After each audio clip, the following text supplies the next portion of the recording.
You know what? There's thousands and thousands of people that your wife could go to, and there's hardly anybody that does this. So yes, there's plenty of people that can do massage for red lights, you know, for them, but there's hardly anybody that does this properly. Yeah. So when you get somebody that can do this properly, will everybody want it? No. But there's going to be a market of people that absolutely want this and can never get it anywhere. Okay, so that's the market that we want. Sending a couple of your YouTube videos to a potential client has been really good. Oh yeah. Because I tried to describe it. I said, just watch this. It's like 15 minutes. Yeah. And see what you think. Yeah. And then come back to me if you're ready. Yeah, if you're interested. Yeah. Can I just add something? So you've just hit I just want to add one thing on to everything that people have been saying today, right? Yeah. Don't forget, all of you, decide what type of therapist you want to be, decide what it is you want to offer, and then discuss it and describe it and write about it and sell it. So you're never going to end up with a situation where the client comes for the dolphin massage and the fluffy towels if that's not what you offer. That's right. And if lots of people are coming for that, then take responsibility for mis-selling what it is that you do, right? Be clear about who you are. Right, show them who you are. Yeah. Be clear about what it is that you bloody do. Yeah. Write about it. Be clear about what you don't do. Yeah. Write about the people you want to help. If you don't have your own video, show mine, show Brandon's, so they can understand what it is. That what is you Raynor do. naturopathic massage? Yes. See, I put that word naturopathic in there for a reason. The reason is that people have to think. Oh, I know what massage is. I know. Massage, and they're like, oh yeah. But what's Raynor naturopathic? Yeah. Here's what Raynor naturopathic massage is. We are all about finding and getting rid of chronic residual tension. Okay, that's the goal of Raynor naturopathic massage. We draw techniques from Eastern and Western. We look at the body's energy flow. Some people hold, tightness from all sorts of reasons. Explain it. I'll show it to you. You'll probably laugh, but you can tell me where to put. Well, you can feel free to take stuff from my website. It's not like, I did really. I went through and kind of adapted and stuff. I think therapeutic is a good word as well. Because that sort of says, it's a treatment. But by using the word Raynor too, you're also saying it's a specific thing. Yeah. Right? And this is what it is. Yeah. I rebalance a Raynor massage therapy. Yeah. So then people have to go, well, what is Raynor? And here's what, and then have a good, like you say, have either a video. People like videos these days, or. Well, the thing is that people get to know you, right? But be more confident. Yeah. You need to be more confident. The therapeutic word is interesting for me because I guess I'm not so sure I want to be dealing with people who come for therapy for frozen shoulders and slip discs and bad backs. I'd rather work with healthy people to unlock that tension, So I'm kind of got concerns about the therapeutic word. I know what you mean. In there, but I don't know to what extent you guys get clients coming. I love working with frozen shoulders. But Dave's right, if you set your intention, the way you're writing, what you're offering, you'll attract those people that. I'm sure they might come through the door because of that thing that's hurting them now. Yeah. But once you do the treatment and you educate them, they'll probably eradicate their whole body surgery, not just where they're hurting. Yeah. I would also say, Ty, maybe as a balance, try and just reframe your mind. Try and work out what your fear of that is as well. Because don't forget, you're not there to fix a slipped disc, right? Yeah, exactly. You're there to get help them get rid of their tension. So people that have got slipped discs have also got tension in their bodies. So don't be too, if it's either a red light, they're either medically safe to be massaged. If you've got any doubt whatsoever, don't treat them, get them to speak to a doctor. Yeah. If the doctor says they're fine to have massage, then no, I take that.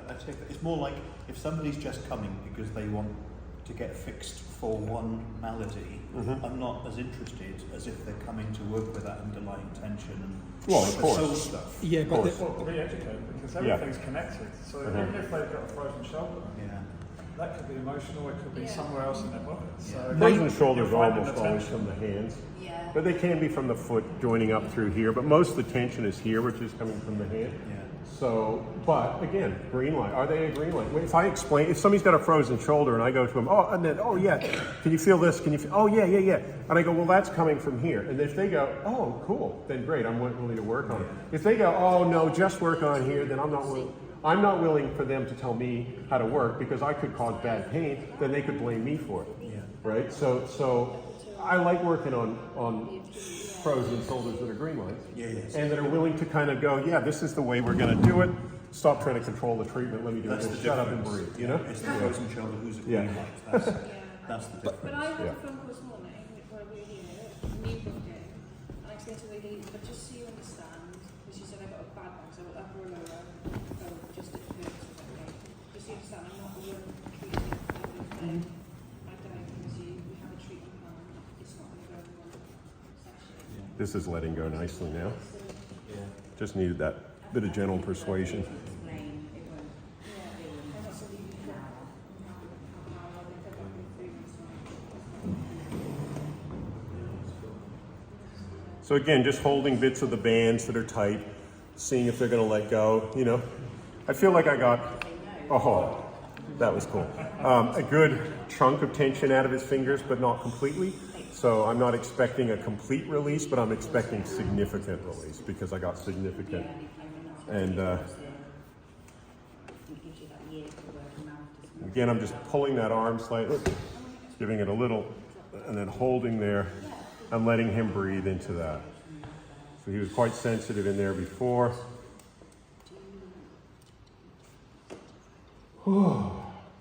And continuing. And then going to bring his arm up.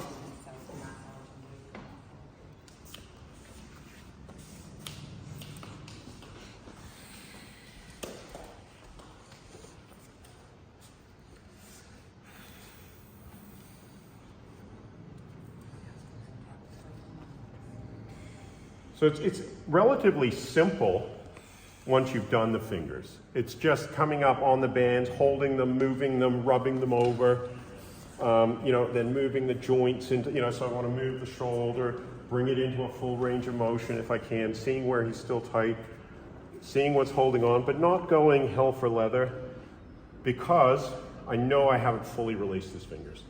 Partial release of the fingers. But that partial release is going to, yeah.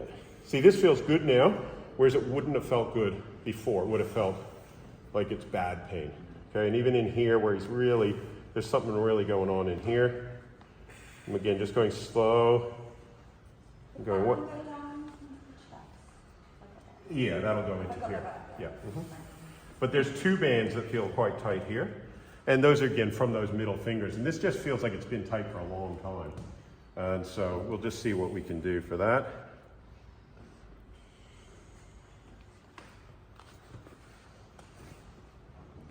And if he tightens up against me, I just stop and wait for him to breathe. I could come in and just do a bit of, and just get him focusing on his breath. Because I am working him kind of close to his threshold there.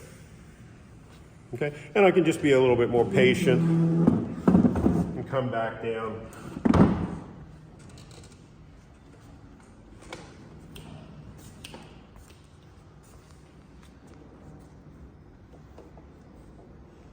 And just get this elbow kind of moving a little bit looser.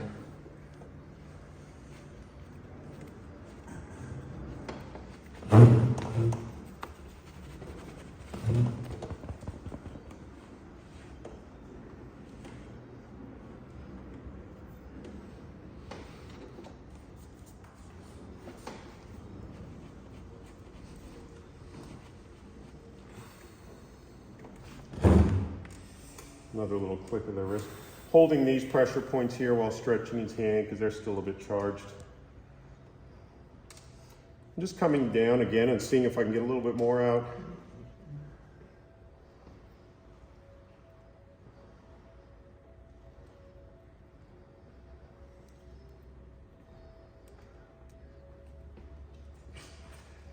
And I can feel some stuff holding in here because you can, if you remember, I just did a very quick job of his little finger.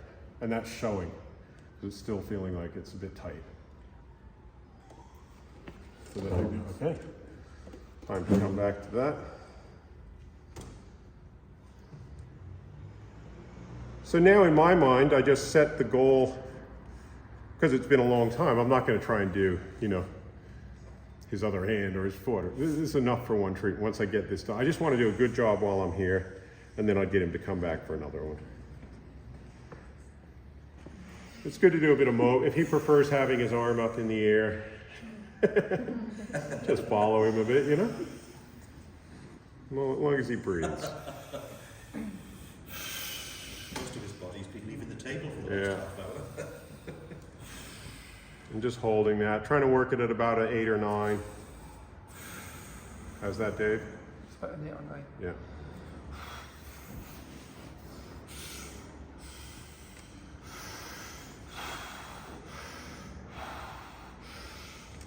Okay, so yeah, you can see I didn't do a thorough job there.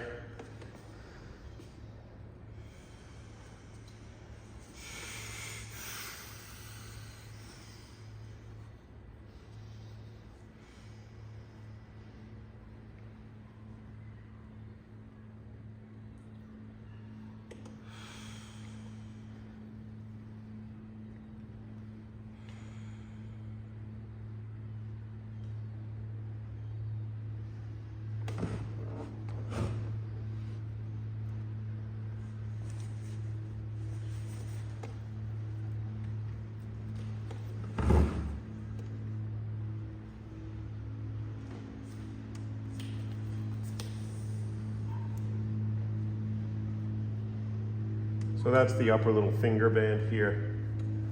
We're just working along there. And that was what was still keeping his arm quite tight in here. We just let him breathe. And then we just gently caress up through here. And this whole shoulder now is starting to feel way better. Whole thing's starting to let go. So I'm quite happy about that. I'm sure Dave's going to be quite happy about that. Yeah, it's like good pain should be just a temporary feeling of awareness where you're tight, and then it should let go. Bad pain is where you're bringing awareness to somewhere and you're not letting it go, or you're hurting it in some way, right?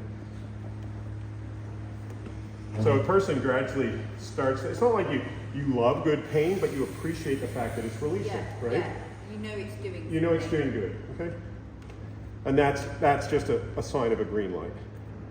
But the great thing is, say I did 12 hours on Dave, right? My 12-hour run, you know, maybe a couple weeks. Like do is after 2 weeks, 6 hours a week for 2 weeks, he's going to start to feel so much better. I can get in way deeper without it hurting. After I do my second session, he's just going to be going, are you going as deep as you were before? I'm going, oh, I'm going 5 times harder, it doesn't hurt. Follow up what I've done, okay? But even before we do that, do you guys want to feel the side of his neck on this side compared to this side?